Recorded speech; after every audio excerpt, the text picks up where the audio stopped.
Don't bother with changing. The world's too big. You can't change the world.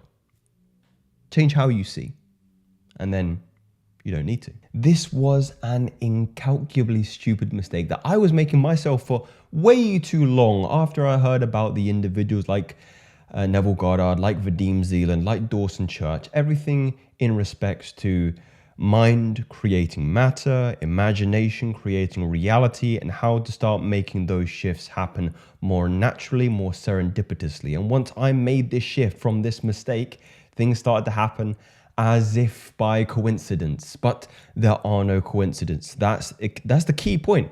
It's the key point on this video, is nothing happens by accident when you truly understand these principles. So I'm going to share this, and it's a very, very simple switch that I've mentioned before, but it is imperative that you need to place all your bets on this. Forget about techniques, forget about visualizations. Once you have this, everything else changes. There is a challenge in making this commensurate with your daily lifestyle because of old program, because of what you believe in the past. I do understand that.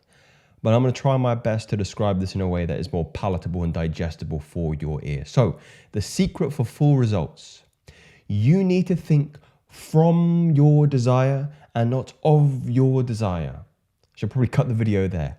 Think from your desire, not of your desire. How do you speak to yourself in your mind? If you were the audience listening to the conversations you have with yourself, would you think they have, insert that desire, they had the salary they wanted, they had the woman in their life they wanted, they had the car that they wanted, or not? If the answer is no, then you need to make a change to the self to obtain what it is that you want. This individual is vulnerable enough to concede that they too had a bad habit of arguing with themselves and telling myself what I should do or should be like to have it. But that's not thinking from. That's an internal conflict. That is a conflict with the state that you're in now and the state that you're trying to shift into. An example of this is, oh my God, I should visualize what I am doing. The correct version is, I feel so relieved to have that $1,000 right now. So one is always from this emotion, energetic state of lack, of not having. Desire in and of itself is not commensurate with a state of having, a state of completeness. Desire is actually affirming a sense of lack. When you're in desire, you're telling other people, you're telling the world, you're telling the universe, you're telling God, I'm missing something. I'm not having something right now.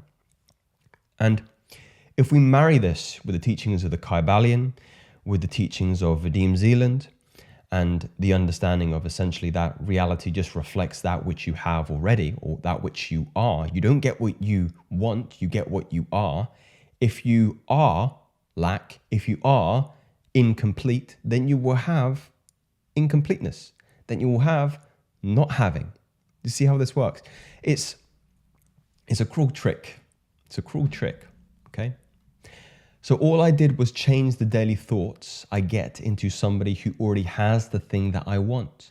And why do you think from a place of lack? You have it. You have it already. That is the shift that you need to make. Why rely on something outside of you to dictate what you have and what you don't have when you are the ultimate creator of everything that you see around you right now? You are a manifestation of the divine. Quit viewing your desire as a difficult thing that you are trying your best to reach out, but just can't.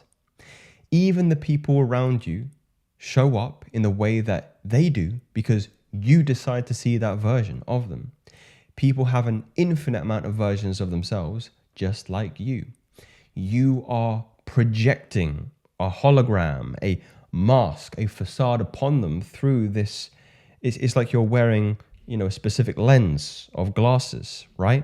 And depending on which lens you want to view the world through is going to be the surface, is going to be the material, is going to be the mask in which you are perceiving. So if you're changing the lens, if you're changing the filter, as it were, through your belief systems and your state, then the world changes.